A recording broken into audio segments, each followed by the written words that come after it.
అందరికీ నమస్కారం. నేను మీ గంటి ఉష. నా మిత్రులకి, నా శ్రేయోభిలాషులందరికీ కూడా నా నమస్కారాలతో కూడిన శుభాభినందనలు, పిల్లలందరికీ నా ఆశీస్సులు.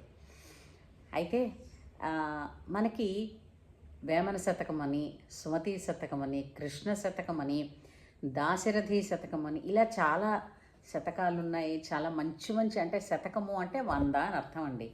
మంచి మంచి పద్యాలు, అంటే అప్పటి మహానుభావులందరూ వాళ్ళ జీవిత సారాన్ని, వాళ్ళ అనుభవాన్ని అంతా రంగరించి బద్ధం చేసి, అంటే ఏంటి వ్యాకరణంలో, అంటే ఒక ఒక గ్రామర్ ఫ్రేమ్లోకి తీసుకొచ్చి కొన్ని పద్యాల రూపంలోని, కొన్ని గద్యము అని అంటే వచనం అన్నమాట, అంటే కథల రూపంలో చదివేటట్టు వాళ్ళు అన్నీ మనకు అందించారండి.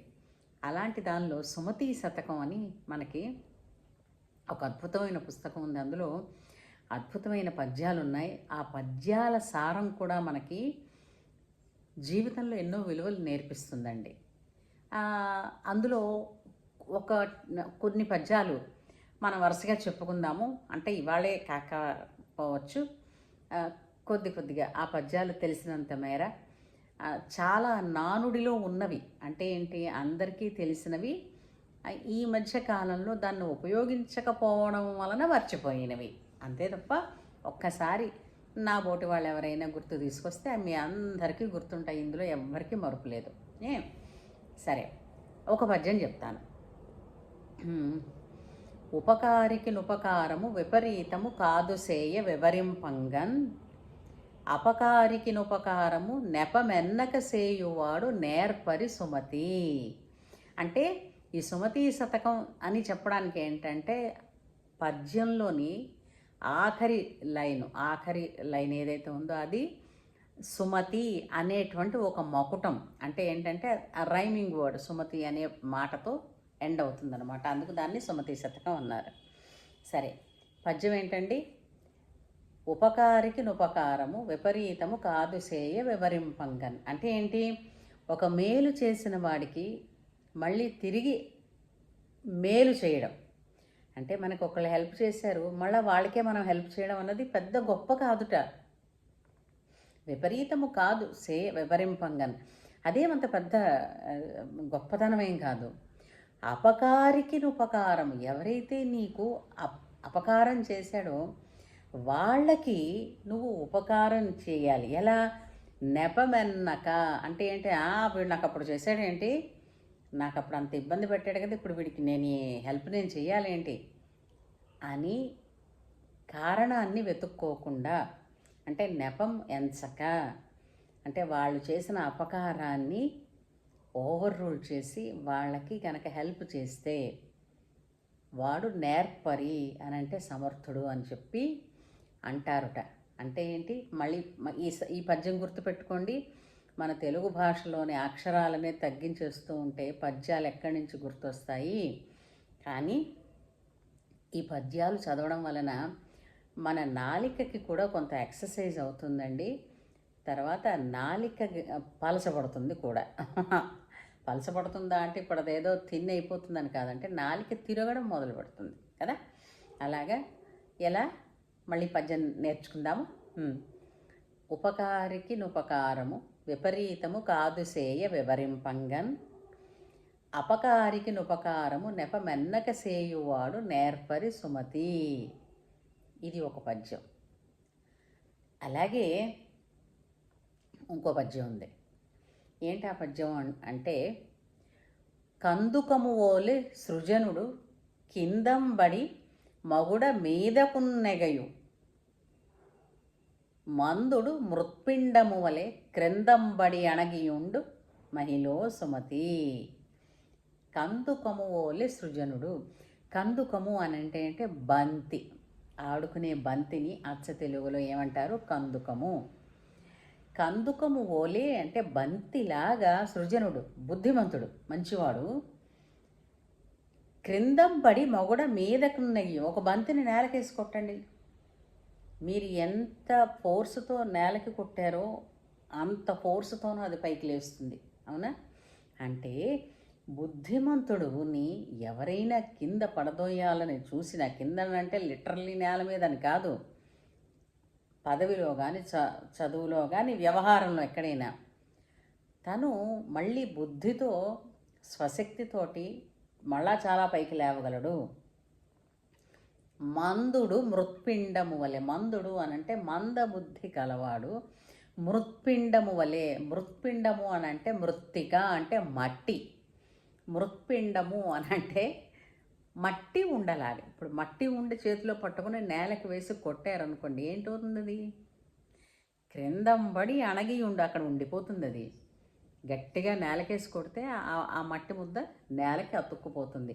అంటే మందబుద్ధి అయిన వాడు నేల మీద ఈ విధంగా తను గనక తన కెరీర్లో పడితే అలాగే ఉండిపోతాడు. కానీ అదే సృజనుడు, బుద్ధిమంతుడు ఎలా ఉంటాడు?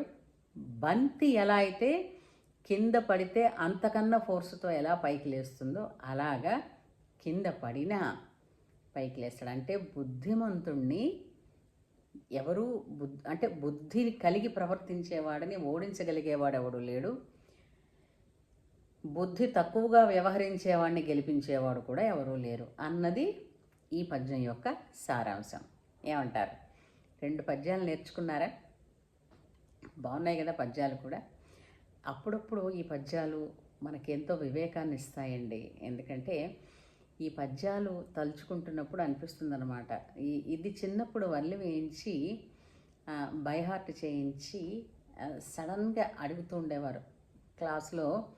ఎప్పుడైనా ఇంటర్వ్యూలు వచ్చినప్పుడు, లేదంటే కాసేపు టీచరు అత్యవసర మీటింగ్కి ఎక్కడికైనా బయటికి వెళ్ళాల్సి వస్తే వాళ్ళేమో స్కూల్లో ఉన్న క్లాస్ లీడర్ని నిలబెట్టి వీళ్ళ చేత పద్యాలు అడగబ్బాయి అని అనిపించేవారు. ఆ విధంగా పద్యాలని గుర్తుపెట్టుకునేవాళ్ళం అన్నమాట.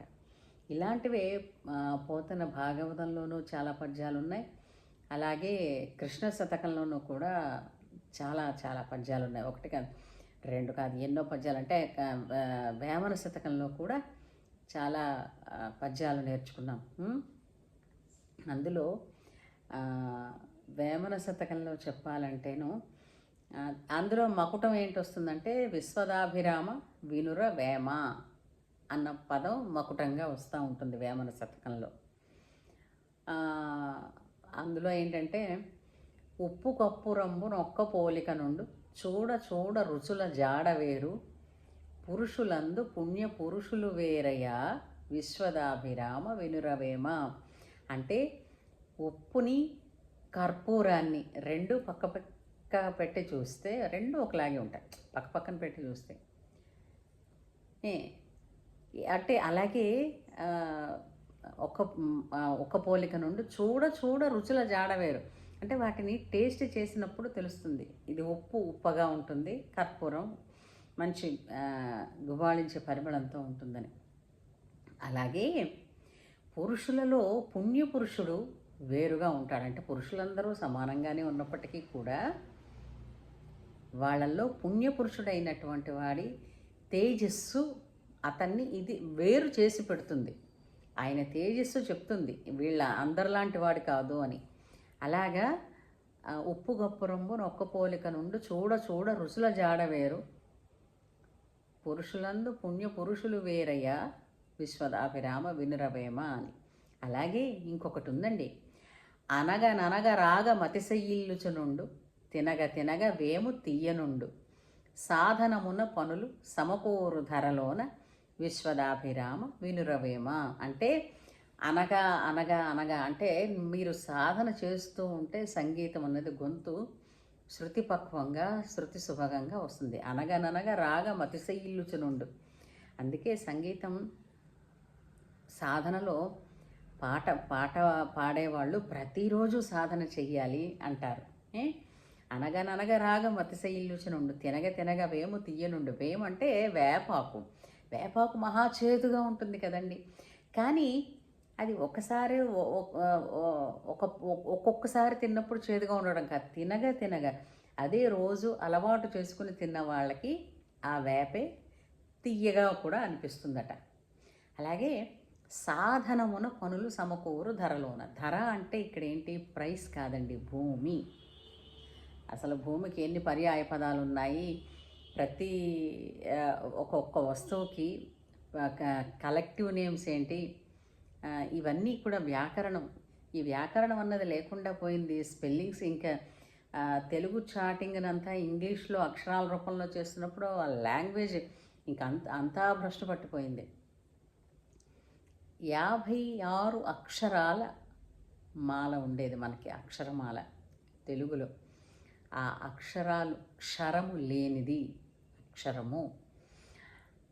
వాటిలో మనం స్పష్టంగా అంటే చూడండి, మీరు ఏ భాషలోనైనా అంటే ఇప్పుడు తెలుగు మాట్లాడేటప్పుడు పూర్తిగా నోరంతా ఉపయోగిస్తారు. ఇంగ్లీష్ మాట్లాడే వాళ్ళని చూడండి, అసలు వాళ్ళ పదవి పూర్తిగా దాటి ఓపెన్ చేసి మాట్లాడక్కర్లేదు వాళ్ళకి. మనకి ఏంటంటే మన భాష దేశ భాషలందు తెలుగు లెస్స అని ఎందుకన్నారంటే వాటిలో ఉండే నుడికారాలు, అచ్చులు, హల్లులు ఇవన్నీ కూడా నాడులని శుద్ధీకరణ చేసే పనులున్నాయి. అంటే వేరేగా నువ్వు భక్తితో కూర్చుని ఏదో అక్కడ కూర్చుని పూజో తపస్సో చేయనక్కర్లే. కొన్ని స్తోత్రాలు ఉన్నాయి, అవి మల్టీ అంటే మనకేంటి ఎలా ఉంటాయంటే టంగ్ ట్విస్టింగ్స్ ఉంటాయన్నమాట. చాలా టంగ్ ట్విస్టింగ్స్ ఉంటాయి. అవి గనక మనం తెలుసుకోగలిగితే, నేర్చుకోగలిగితే నాడులు శుద్ధీకరించబడతాయి, బుద్ధి వికసిస్తుంది. అంటే స్పాంటినిటీ అన్నది పెరుగుతుంది. మీకు పోతన గారి భాగవతంలో ఒక పద్యం ఉంది. అడిగెదనని కడు వడిజను అడిగిన తన మగడు నుడువడని వెడనడయన్ వెడవెడ జిడుముడి తడబడ నడుగిడ నడుగిడదు జడిమ నడుగిడు నెడలన్. ఏది చెప్పండి చూద్దాం. అసలు ఈ పద్యం ముందు భాగవతంలో గజేంద్ర మోక్షంలో పోతన గారు రాసిన దానిలో ఒక పద్యం అన్నమాట ఇది.